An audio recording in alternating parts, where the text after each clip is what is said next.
Ritambara Prajna means you are able to see the relationship between the sound and form. In Indian classical music, they have explored this sound thing to such an extent, they can create any mood they want. If you can simply sit, Ritambara Prajna will come, tremendous things will happen to you.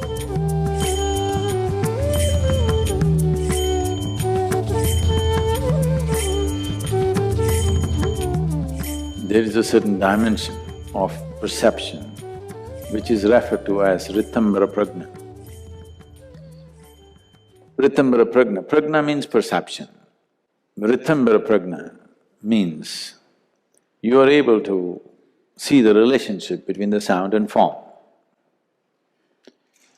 As we've gone through this many times probably for many of you, if you feed any sound into a sound measuring instrument like an oscilloscope, every sound gives out a form or a pattern. Today it's a well-known thing that for every sound there is a distinct pattern. There are very fantastic experiments which have happened, but the more simple one is, if you just take a metal sheet and let's say keep a speaker under it and play a certain kind of sound, you will see if you put some light granules on it like sand or whatever, it all arranges itself in a particular way. Or if you have a proper tonometer where you can control the hertz, distinct patterns, otherwise you don't have to do it.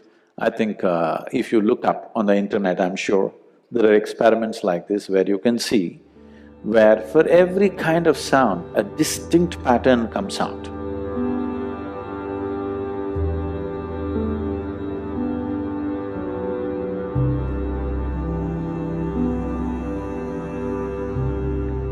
So for every sound, there is a form attached to it. Similarly, for every form, there is a sound attached to it. Now, how to know this? That's a question. How to know which form deserves the right attracts a certain kind of sound or represents a certain kind of sound. This dimension of perception is referred to as Ritambara Prajna.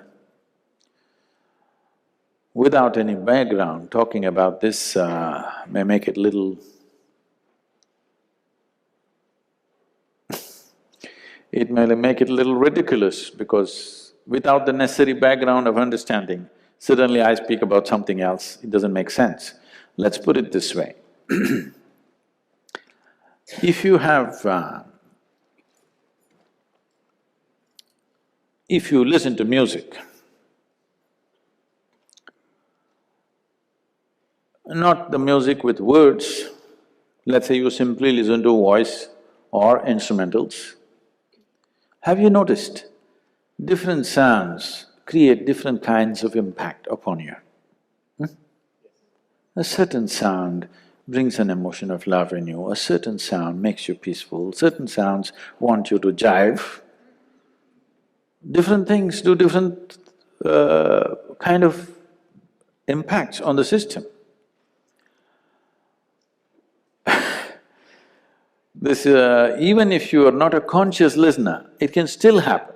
Somewhere somebody is playing a rhythmic music, either a folk kind of thing or let's say rock music is going on. You're not really listening, you're sitting and reading a newspaper or doing something else.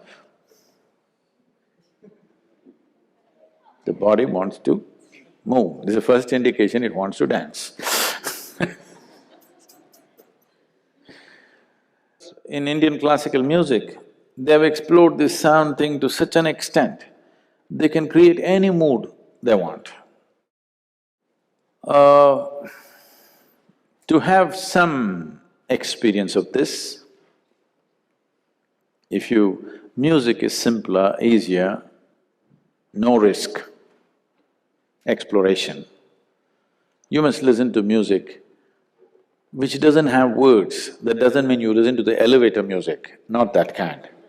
Somewhere people are exploring various levels of sound, various ways of expressing things, but still not much words, there may be a few words.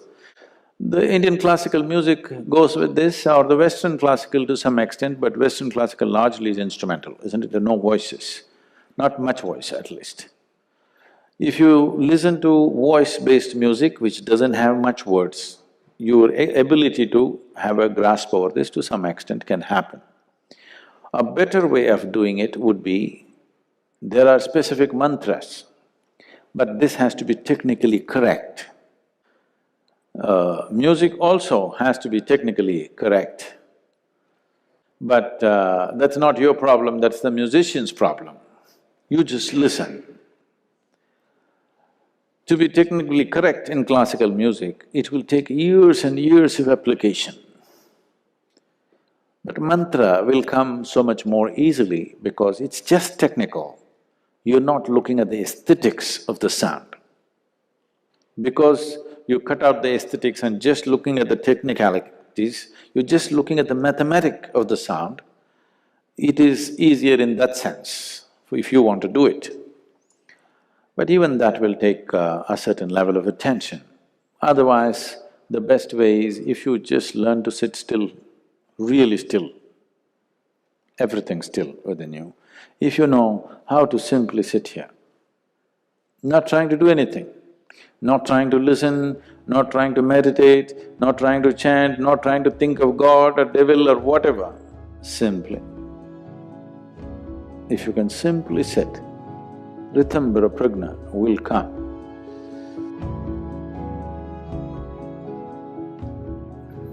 Another way of becoming perceptive to sounds and the nature of sounds is, if you can find a place where there are no sounds of machines and your cell phone will not tink-tink, quietly if you can listen to the sound of the trees, the breeze, the water, just the natural sounds, if you pay enough attention, tremendous things will happen to you. If you… I don't know if there is… very little of that is probably left, because even the forests are cultured. Many times I've been in the South Indian, they're kind of tropical rainforests. The longest I've been there, it was about 23 days. I walked through the jungle for about 23 days alone. No any kind of support, no cell phone for sure those days, and not even a torchlight. And fourth day I ran out of the food that I was carrying, so I lived off the forest. By about eighth day, I lost my jacket and one half of my shirt because I was chased by some animals and by that whole thing. I had half a shirt and pants and I walked through.